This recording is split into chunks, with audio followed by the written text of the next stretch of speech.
Chishiya, the guy with the blonde elven hair, beautiful platinum blonde hair. As someone who dyes their hair, and you know this too because you dye your hair too, Yes, any amount of time that passes, your roots are growing out. it's gone. I'm Yeah. like, you have perfectly evened platinum blonde hair this whole time? Yeah, right, dude. I mean, we come to find at the end that it's all like a fantasy world, anyways, and like the time doesn't move the way that you think it does. So you could theoretically use those things to explain Chishiya's hair not changing.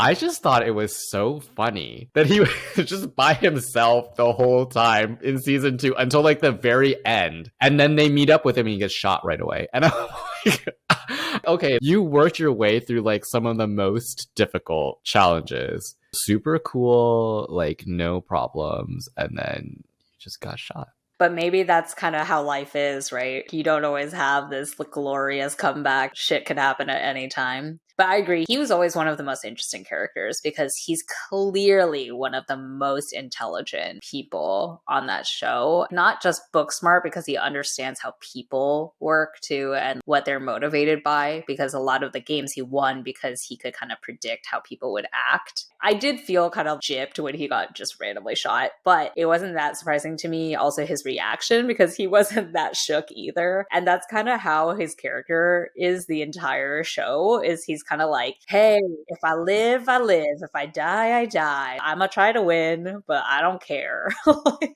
I can't even imagine being the actor for that and being like, can I just add a little bit more? And they're like, no, that face is fine. He had the same face the whole time. And I'm just like, can you show something? Even when they were doing the flashbacks to his life as a doctor, I was like, can you show something? This is like before you were here. Like, I need a little bit more in the face. well, first of all, when they showed that he was a doctor, another suspension of belief there for me. I'm like, no doctor With in that hair, Japan no. would be allowed to have that hair. No way. But they implied why he is that way. When he was first a doctor, he cared a lot, trying to be a good doctor and care about human life. And then when he realized that everything is just down to like capitalistic blah, blah, blah, and no one cares, I think he put up this very blasé, like, I don't care about anything shield to protect himself because he does care about people, but he doesn't want to care because he knows he'll just get himself and other people hurt. I was just looking for a little bit more expression in the face. I felt like even in the run up to why he's so jaded, he still looked pretty jaded when he was talking to that family. So I was like, oh, okay, you were always like this.